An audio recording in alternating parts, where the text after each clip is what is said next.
கமலஹாசனும் மணிரத்னமும் சேர்ந்து 1987ல நாயகன் ஒரு படம் பண்ணாங்க. அந்த படம் இன்னை வரைக்கும் மாஸ்டர் பீஸ். அதே ரெண்டு பேர் 38 வருஷம் கழிச்சு இன்னும் எவால்வ்டா இப்ப இருக்கிற டெக்னாலஜிஸோட சேர்ந்து தக் லைஃப்னு ஒரு படம் பண்ணிருக்காங்க. நான் நாயகனையும் தக் லைஃபையும் கம்பேர் பண்ணல, ஜஸ்ட் என்னோட எக்ஸ்பெக்டேஷன்ஸ். மாஸ்டர்ஸ் திரும்பியும் மாஸ்டர் கிளாஸ் எடுத்திருக்காங்களா இல்ல மீம் மெட்டீரியல் ஆயிருக்காங்களா? Let's see. நான் உங்க பான் ஃபார் சினிமா.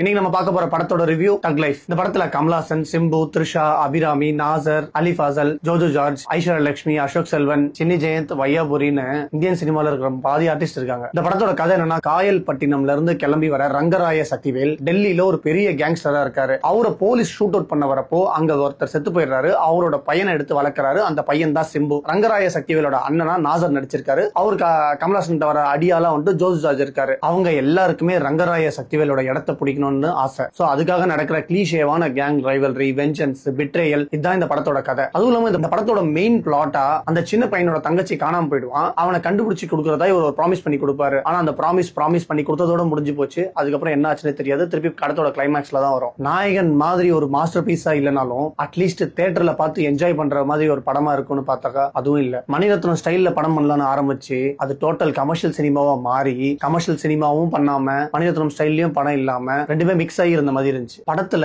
ஏகப்பட்ட கேரக்டர்ஸ் இருக்காங்க. ஒரு கேரக்டரோட பேக்ரவுண்ட் ஸ்டோரி கூட சரியாவே இல்ல. எதுவுமே இம்பாக்டே ஆகல. கமலஹாசனுக்கும் சிம்புக்கும் இருக்கிற ரிலேஷன்ஷிப்பே நமக்கு இம்பாக்ட் ஆகல. படத்துல ரெண்டு பேர் இருக்காங்க, கமலஹாசன், சிம்பு. ரெண்டு பேருமே ஒரு பெரிய ஆக்டர்ஸ். இப்போ கமலஹாசன் எடுத்து வளர்க்கிற பையனே அவருக்கு எதிரியா மாறுறானா அதுக்கான ஒரு கதை. அந்த கதை ரொம்ப இம்பாக்டா இருக்கணும். அப்பதான் ஆடியன்ஸ்க்கு அது இம்பாக்ட் ஆகும். ஆனா இந்த படத்துல அது டோட்டலா மிஸ் ஆயிருக்கு. இந்த படத்தோட ஓப்பனிங்ல ஒரு சீன் வரும். ஒரு பொண்ணு பிரெக்னன்ட் ஆயிட்டா அப்படின்னு சொல்லிட்டு அந்த பொண்ணு போய் சூசைட் பண்ணிக்குவா. அந்த சீன் வந்துட்டு இந்த படத்துல ரொம்ப கிளீஷேவா இருந்துச்சு. ஏன்னா பிரெக்னன்ட் ஆயிட்டா போய் சூசைட் பண்ணிக்கிறா. அந்த பொண்ணு யாருன்னு பார்த்தா ஒரு பெரிய கேங்ஸ்டரோட பொண்ணு, நல்லா படிச்ச பொண்ணு, காலேஜ்ல இருக்கிற பொண்ணு, டெல்லியில இருக்கிற பொண்ணு. இன்னும் பிரெக்னன்ட் ஆயிட்டா சூசைட் பண்ணிக்கிற மாதிரி கதெல்லாம் மணிரத்னம் எழுதுறாருன்னு நினைச்சாலே.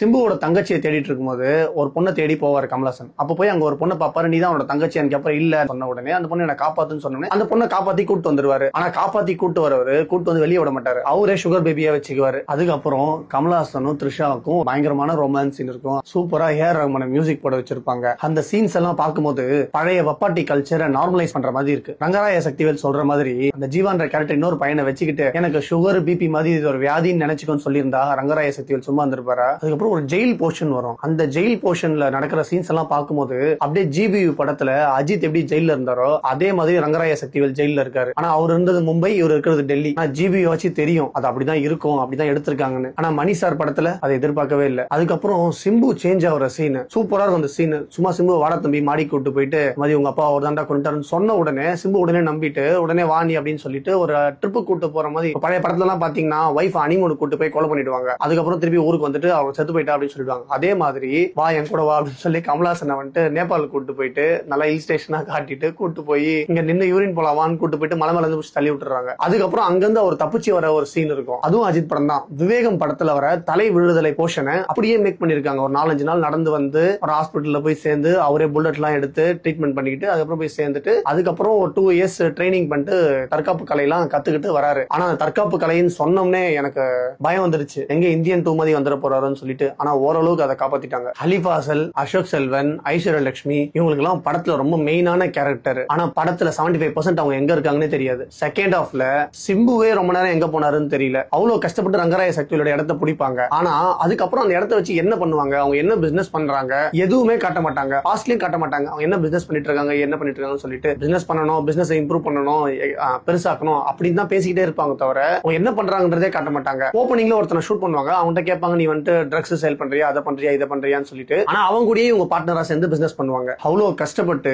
ரங்கராய சக்திவேலை கொண்டுட்டு அவரோட இடத்தை இவங்க பிடிக்க ட்ரை பண்ணுவாங்க. ஆனா அவரோட இடத்தை பிடிச்சதுக்கு அப்புறமா அந்த இடத்தை வச்சு இவங்க என்ன பண்றாங்கன்னே காட்ட மாட்டாங்க. அது டோட்டலா வேற கதைக்கு சேஞ்ச் ஆயிடும். ஏன் ரங்கராய சக்திவேல் என்ன பண்ணிட்டு இருந்தாருன்னே நமக்கு தெரியாது. அது தெரிஞ்சது நமக்கு இது தெரியறதுக்கு. பொதுவா ஒரு மணிரத்னம் படத்துல கதை நார்மலா இருந்தாலும் ஆனா அவர் எழுதுற சீன்ஸோட ரைட்டிங் ஒவ்வொரு சீனுமே நல்லா இருக்கும். பார்க்க மேக்கிங்காவும் சீன்ஸ் நல்லா இருக்கும். சீன்ஸ் கொடுக்குற டயலாக்ஸ், அந்த கேரக்டர்ஸ் பெர்ஃபார்ம் பண்றது, அந்த கேரக்டர்ஸ் நமக்கு மைண்ட்ல இருக்கும். ஆனா இந்த படத்துல படத்துல எதுவுமே இல்ல, எல்லாமே நமக்கு ரொம்ப கிளீஷேவா தான் தெரியுது. கமலாசன் த்ரிஷாக்கு வர போர்ஷன்ஸ், கமலாசன் அபிராமிக்கு வர போர்ஷன்ஸ் மட்டும் கொஞ்சம் ஓகே. த்ரிஷாக்கும் சிம்புக்கும் வர போர்ஷன்ஸ் எல்லாம் ரொம்ப கிளீஷேவா இருந்துச்சு. வினைத்தண்டு வருவாயா 2 பாக்குற மாதிரி இருந்துச்சு. அதுக்கப்புறம் அவங்க ரெண்டு பேருக்கும் ஒரு கிளைமேக்ஸ் முன்னாடி ஒரு போர்ஷன் இருக்கும், பீச்ல நின்று பேசிட்டு இருப்பாங்க. சுத்தமா டைலாக்கே சிங்க் ஆகாம வாய்ஸ் வேற மாதிரி இருக்கு, அவங்களோட பெர்ஃபார்மன்ஸ் வேற மாதிரி இருக்கு. மணிரத்னம் படத்திலேயே படம் நல்லா இல்லைன்னா கூட, படம் எதனா கிரிட்டிக்கலா பிரச்சனை வந்தாலும் கூட, ஆனா பாட்டு எல்லாமே சூப்பரா இருக்கும். பாட்டு படத்துல பாக்குறதுக்கு இன்னும் சூப்பரா இருக்கும். பேக்ரவுண்ட் மியூசிக் சூப்பரா இருக்கும். ஆனா இந்த படத்துல பாட்டு நல்லா தான் இருந்துச்சு. ரஹ்மானுக்கு பாட்டு செம்மைட்டு, பாட்டுக்காகவே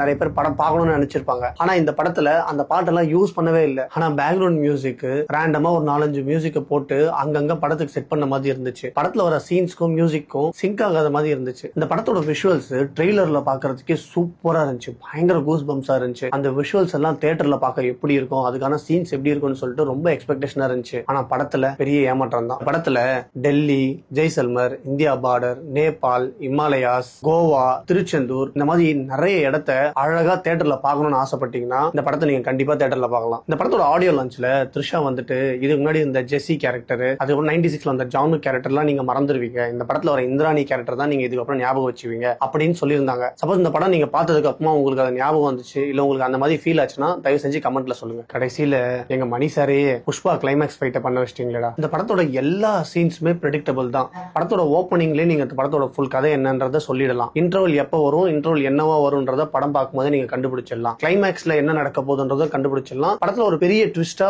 ஒரு கேரக்டரை வச்சுக்கிட்டே வருவாங்க. அந்த ட்விஸ்ட் எல்லாம் நீங்க வந்துட்டு அந்த கேரக்டரை காட்டும் போதே கண்டுபிடிச்சிடலாம், அந்த கேரக்டர் இதுவா தான் இருக்கும் அப்படின்னு சொல்லிட்டு. இந்த படத்தோட ஓப்பனிங்லேயே ரங்கராய சக்திவேல் வந்துட்டு அமரனுக்கு ஒரு ப்ராமிஸ் பண்ணி கொடுப்பாரு, உன் தங்கச்சியை நான் எப்படியாச்சும் கண்டுபிடிச்சு கொடுத்துறேன்னு சொல்லிட்டு. அப்படி தங்கச்சியை கண்டுபிடிக்க போன இடத்துல தான் த்ரிஷாவை பாப்பாரு. கூட்டு வந்துட்டு த்ரிஷா கூட ஜாலியா வந்துட்டு அப்படியே ஒரு 20 வருஷம் ஓடிட்டோம். 20 வருஷமாயும் அந்த தங்கச்சியை கண்டுபிடிச்சிருவே மாட்டாரு. ஆனா கிளைமேக்ஸ்ல அந்த தங்கச்சியா வந்து இவர்கிட்ட நான் தான் அவரோட தங்கச்சி அப்படின்னு சொல்லிடும். சொன்னதுக்கு அப்புறமா கண்டுபிடிச்சிட்டு கூட்டு வந்துட்டு அமரன் கிட்ட இவரா கண்டுபிடிச்ச மாதிரி நான் உங்ககிட்ட 20 வருஷத்துக்கு முன்னாடி பண்ணி கொடுத்த சத்தியத்தை காப்பாத்திட்டேன், இந்த அவன் தங்கச்சி அப்படின்னு சேர்த்து வச்சிருவாரு. இந்த டோட்டலா இந்த படத்திலேயே சரி இவர் தான் தேடலன்னா அவன் தங்கச்சி அந்த அமரனா வர கேரக்டரும் தேட மாட்டான். எங்க போனா என்ன, அவன் வளர்ந்து பெரிய ஆளாய் பெரிய டான் ஆயிட்டு இருப்பான், ஆனாலும் அவனும் தேட மாட்டான். அந்த தங்கச்சியும் அவங்க அண்ணன் எங்க இருக்கான்னு தேடி இருக்காது. ஆனா அவங்க ரெண்டு பேரும் கிளைமேக்ஸ்ல ஜாயின் பண்றப்போ நம்மளாம் ஃபீல் ஆகணுன்றதுக்காக கஷ்டப்பட்டு 5 வண்ண பூவே பாட்டு வரும். இந்த படத்துல டெக்னிக்கலா பாத்தீங்கன்னா cinematography Ravi K Chandran, editing Sreekar Prasad, music AR Rahman, stunt Anbariv, costumes Eka Lakhani. இந்த படத்தோட சவுண்ட் இன்ஜினியர் விப்ளாஷ் படத்துக்காக ஆஸ்கர் வின் பண்ண சவுண்ட் இன்ஜினியர். சோ இந்த படத்துக்கு டெக்னிக்கலா நல்லா தான் இருக்கும். சோ இது எல்லாம் இருந்தும் படத்துக்கு மெயினா கதையும் ஸ்கிரீன் பிளேவும் பர்ஃபெக்டா இல்லன்னா என்ன ஆகும்னு இந்த படம் பார்த்தா உங்களுக்கு தெரியும். சிம்பு,